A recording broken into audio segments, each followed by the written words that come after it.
So এখন আমি আছি হচ্ছে সৌদি আরবের রাজধানী রিয়াদে। আর রিয়াদ মানে এখন মিডল ইস্টে এবং সৌদি আরবে ওয়েদার অনেক গরম, অনেক গরম। সো কেউ যদি রিয়াদ বা মিডল ইস্টে ঘুরতে আসতে চান বা সৌদিতে ঘুরতে আসতে চান, এই সময়গুলো কখনোই আসবেন না। আসবেন হচ্ছে মানে নভেম্বর মাস থেকে শুরু করে ফেব্রুয়ারির মাঝামাঝি সময়গুলোতে।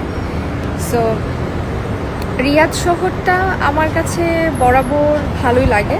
অন্যান্য যে কান্ট্রিগুলো আছে সৌদি আরবের, ওই সব জায়গার থেকে রিয়াদে মোটামুটি আমার কাছে মনে হয় যে গরম কিছুটা হলেও কম। যেমন জেদ্দা বা মদিনা, তারপর হচ্ছে দাম্মাম, এইসব জায়গায় প্রচুর গরম থাকে। কিন্তু রিয়াদে দেখতেই পাচ্ছেন বাতাস। আমি আমার হোটেলের সামনে এখন। সো ব্যবস্থা তিনি চালু করার ঘোষণা দিয়েছেন, যেটা আমাদের সাবেক আপসীন নেত্রী দেশনেত্রী বেগম খালেদা জিয়া তিনি করেছিলেন অবৈতনিক শিক্ষা ব্যবস্থা। সেই অবৈতনিক শিক্ষা ব্যবস্থা এখন স্নাতক পর্যন্ত আমাদের মেয়েদের জন্য স্নাতক পর্যন্ত শিক্ষা ব্যবস্থা চালু করা হয়েছে। আমরা দেখেছি আমরা অনেক জায়গায় যার সামর্থ্য আছে সে সন্তানকে ইউনিফর্ম করে পাঠায়, নতুন ব্যাগ পরে আসে, স্কুলে নিয়ে আসে, নতুন জুতা পরে। কিন্তু এই বৈষম্য দূর করার জন্য অস্বচ্ছ এবং স্বচ্ছ প্রত্যেকের জন্য আমাদের মাননীয় প্রধানমন্ত্রী বলেছে, প্রাথমিক বিদ্যালয়ে আমরা প্রত্যেকটি জায়গায় সরকারি বিদ্যালয়গুলোতে আমরা বিনা পয়সায় আমরা স্কুল ব্যাগ, ইউনিফর্ম এবং জুতা দেব। অর্থাৎ সবার ভিতরে একটা বৈষম্য দূর করে সবাইকে এক ছাতার নিচে আমাদেরকে আনতে হবে। আপনারা দেখেন মাননীয় প্রধানমন্ত্রী তিনি বলেছেন, এই যে মাদকের ব্যাপারে আমরা কথা বলেছেন, এক ভাই বললেন মাদক কি এমনি এমনি নির্মূল করা যাবে না, কোন সরকার এককভাবে নির্মূল করতে পারবে না, কোন মন্ত্রণালয় এককভাবে পারবে না। এটা আমাদের সামাজিক আন্দোলন হিসেবে গড়ে তুলতে হবে, আমাদের সবাইকে আওয়াজ তুলতে হবে। এই মাদককে নির্মূল করার জন্য মাননীয় প্রধানমন্ত্রী এই শিক্ষা ব্যবস্থার মধ্যে তিনি ক্রিয়াকে সবচেয়ে বেশি প্রাধান্য দিয়েছেন। আমাদের যুব সমাজ, আমাদের তরুণ সমাজ, আমাদের শিক্ষার্থীরা যদি স্কুল প্রাঙ্গণে খেলার পরিবেশ পায় এবং সেটা যদি বাধ্যতামূলক হয়, তখন দেখবেন আস্তে আস্তে খারাপ জিনিসের প্রতি তার একটা অনীহা তৈরি হবে। তাহলে সেই জায়গায় মাননীয় প্রধানমন্ত্রী বলেছে যে কোনো 6টি খেলাকে জাতীয় হিসেবে ঘোষণা করবে এবং বাংলা, ইংরেজি যে কোনো সাবজেক্ট যেভাবে আপনাকে পরীক্ষা দিয়ে উত্তীর্ণ হতে হয়, ওই ক্রিয়া সাবজেক্ট গুলোতে আপনাকে পরীক্ষা দিয়ে আপনাদেরকে উত্তীর্ণ হতে হবে। মাননীয় প্রধানমন্ত্রী বলেছে, এই দেশে একটা দেশে নির্ভর করে সংস্কৃতির উপর, সংস্কৃতির উপর ডিপেন্ড করে সেই দেশের প্রকৃত চিত্র।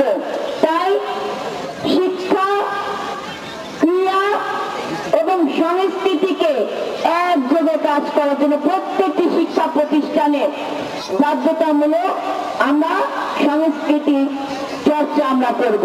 সেখানে আমরা ডিবেটিং করব, আমরা বিজ্ঞান মেলা করব, আমরা নৃত্য শিখাবো, আমরা গান শিখাবো এবং আমরা আমাদের সন্তানদেরকে নাট্যকলা থেকে শুরু করে সব কিছু আমরা শিক্ষায় শিক্ষিত করব। যখন আপনি সন্তানদের ভিতর এই সংস্কৃতি চিন্তা ঢুকিয়ে দিতে পারবেন, তাদেরকে এই ব্যাপারে উদ্বুদ্ধ করতে পারবেন, তখনই আপনার সন্তান সুনাগরিক হিসেবে গড়ে উঠতে পারবে।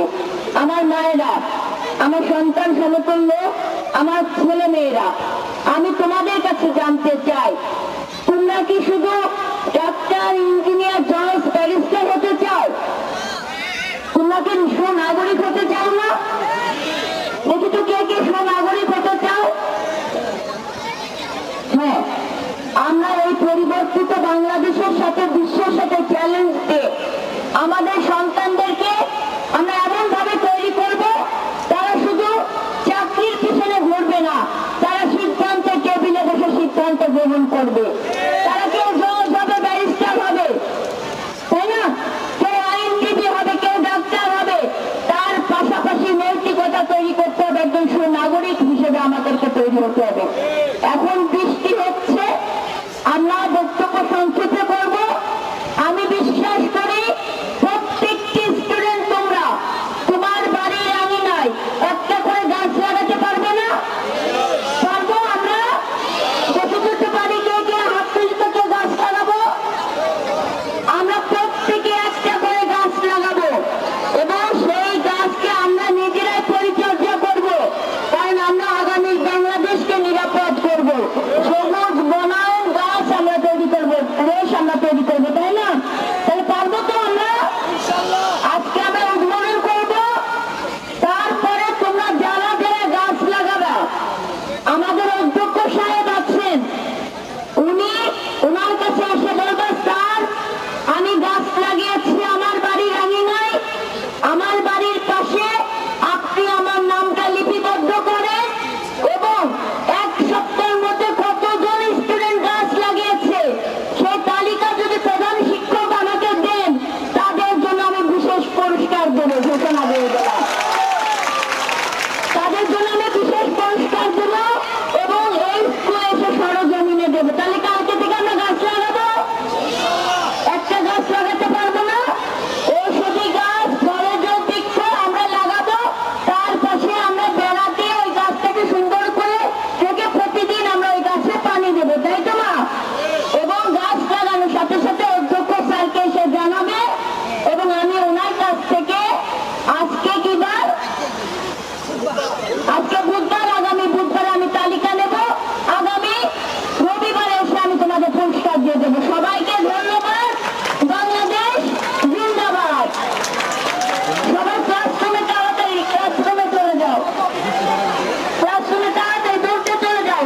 প্রতিষ্ঠান ষষ্ঠ শ্রেণী থেকে দশম শ্রেণী পর্যন্ত আমরা মাল্টিমিডিয়া সিস্টেম চালু করবো ক্লাস করতে, যাতে করে এই তথ্য প্রযুক্তির এই যুগে আমাদের সন্তানরা নীতি নৈতিকতা থেকে শুরু করে যে কোনো সমস্যা, শিক্ষা ভিত্তিক সকল সমস্যা যেন সমাধান করতে পারে। যদি আমার স্থানীয় শিক্ষক সেটা সমাধান করতে না পারে, এই মাল্টিমিডিয়া সিস্টেমের মাধ্যমে অভিজ্ঞ সম্পন্ন বাইরের থেকে টিচাররা এখানে কানেক্ট হয়ে আপনাদের এই সকল সমস্যা সমাধান করতে পারবে। আমাদের মাননীয় প্রধানমন্ত্রী তিনি ঘোষণা করেছেন মেয়েদের জন্য অবৈতনিক হবে স্নাতক শিক্ষা।